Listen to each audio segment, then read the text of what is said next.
கவிஞர் அவர்களே, அடுத்து முக்கியமான டாபிக் என்னன்னா, 2026 சட்டமன்ற தேர்தல் அதை நோக்கி அனைத்து கட்சிகளும் தனது வேலைகளை சரூராக பார்த்துக்கிட்டு இருக்குன்னு சொல்லலாம். அதன் அடிப்படையில் பார்க்க போனோம் அப்படின்னா, அதிமுகவோட ஒரு மாநாடு, அதாவது மன்னிக்கவும், ஒரு சிறு ஒரு மீட்டிங் கூட்டம் நடந்துச்சு. அதில் வேலுமணி அவர்கள் என்ன பேசியிருக்காங்க அப்படின்னா, வரப்போகின்ற 2020 சட்டமன்ற தேர்தலில் எடப்பாடி பழனிசாமி அவர்களை பெயரை வைத்தே நாம் ஓட்டு வாங்கி ஜெயித்து விடுவோம் அப்படின்னு ஒரு விஷயத்தை வந்து அப்பட்டமா சொல்லியிருக்காரு. இது போக இதுக்கு ஒத்துவது விதமாக நமது திண்டுக்கல் வனத்துறை அவர்கள் வந்து என்ன சொல்லியிருக்காரு அப்படின்னா, அமைச்சரவை நீக்கம் எடப்பாடி அவர்களுக்கு கிடைத்த வெற்றி அப்படின்ற மாதிரி பிட்ட போட்டு போயிருக்காப்ல. ஸோ இந்த விஷயங்கள்லாம் எதனால பேசப்படுது? உண்மையிலே எடப்பாடி பழனிசாமி அவர்களுக்கு 4 வருட ஆட்சியில் கிடைத்த சாதனைகளை விட சோதனைகள் ஜாஸ்தின்னு சொல்லலாம். அதை பற்றி கொஞ்சம் பட்டியலிடுங்க. ஆக்சுவலாக நம்ம இதை பார்க்கணும் அப்படின்னா, இந்த மணிகளுக்கெல்லாம் மணி தான் ரொம்ப முக்கியம். மற்றதெல்லாம் வந்து பின்னாடி தான், மக்கள் கிடையாது. Money is the matter. Money is ultimate. ஆமாம். அதனால இவங்க வந்து ஸ்துதி பாட இவங்களோட கல்லாப்பட்டி நிறைஞ்சிரும். ஏன்னா எடப்பாடியாரோட ஆட்சியில் ஏகப்பட்ட அவலங்கள் நடந்திருக்கு. அது அவர் வந்து தொலைக்காட்சியில் பார்த்து தான் அதுவே அவர் தெரிஞ்சுக்கிட்டார். ஏன்னு கேட்டிங்கன்னா, தூத்துக்குடியில் நடந்த துப்பாக்கி சூடு சம்பவம் ஒரு மிகப்பெரிய எடுத்துக்காட்டாக இருக்குது. அதுபோக அவருக்கு சொந்தக்காரங்களாக இருந்தவங்க மேலே பல ஊழல் வழக்குகள், அதையும் வெளியே கொண்டு வந்தார். இந்த மாதிரி ஏகப்பட்ட பிரச்சனைகள் இருக்குது. கொடநாடு கொலை வழக்கு இன்னும் நிலுவையில் உள்ளது. அது அவர் மேலே இருக்குதா இல்லை யார் மேலே இருக்குதுன்றது எங்களுக்கு தெரியாது. ஆனால் அது இன்னும் நிலுவையிலேயே இருக்குது. இது போன்ற மிக கொடூரமான சம்பவங்கள் அனைத்துமே திரு எடப்பாடியார் அவர்களுக்கு காலத்தில் நடந்தவை தான். கவிஞர்களே, முக்கியமான விட்டீங்களே, முக்கியமான நீங்கள் என்ன நினைக்கிறீங்க? அவர் வந்து என்ன முக்கியமான நீங்க கூகுள் ரைட் எனக்கு கூகுள்னு அடிச்சாவே புரியுது முதல்ல அதுதானே ஆணுவாரு. அவர் குழந்தையா தவழ்ந்து போனதை பற்றி சொல்றீங்க, அவ்வளவுதானே? குழந்தை மாதிரி நடித்து தவழ்ந்து போனதை பற்றி சொல்றேன். அவர் குழந்தை மாதிரி தானே, அப்படித்தானே வேலுமணின்னு சொல்றாரு அவரு. எங்க முதல் ஒரு குழந்தை மாதிரி. சாதனைகளை விட சோதனைகளும் வேதனைகளும் தான் அதிகமாக இருந்தன. சரியா?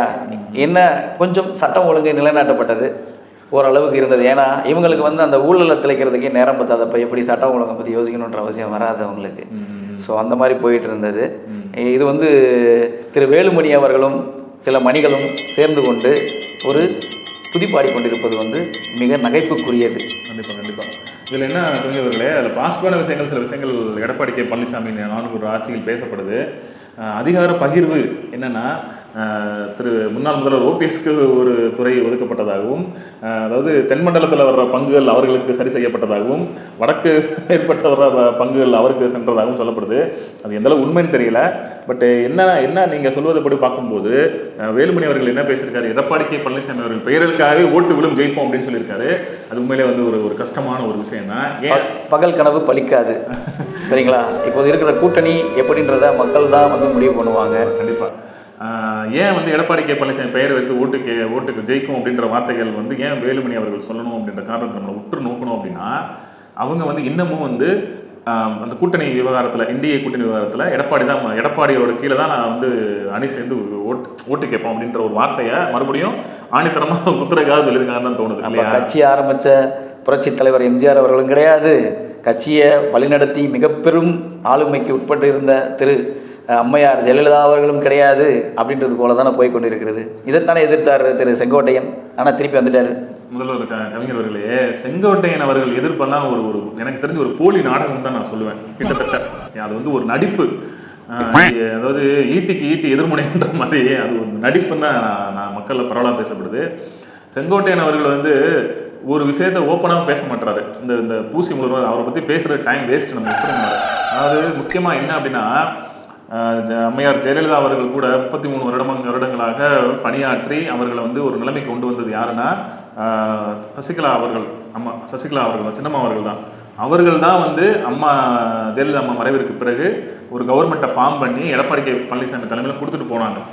அவங்க 4 வருஷம் ஜெயிலில் போயிட்டு வந்தாங்க. அவங்க முதுகுல குத்தும்படி எல்லா வேலையெல்லாம் செஞ்சார். அதற்கான பட்டம் அவருக்கு இப்போ வரை இருக்குது.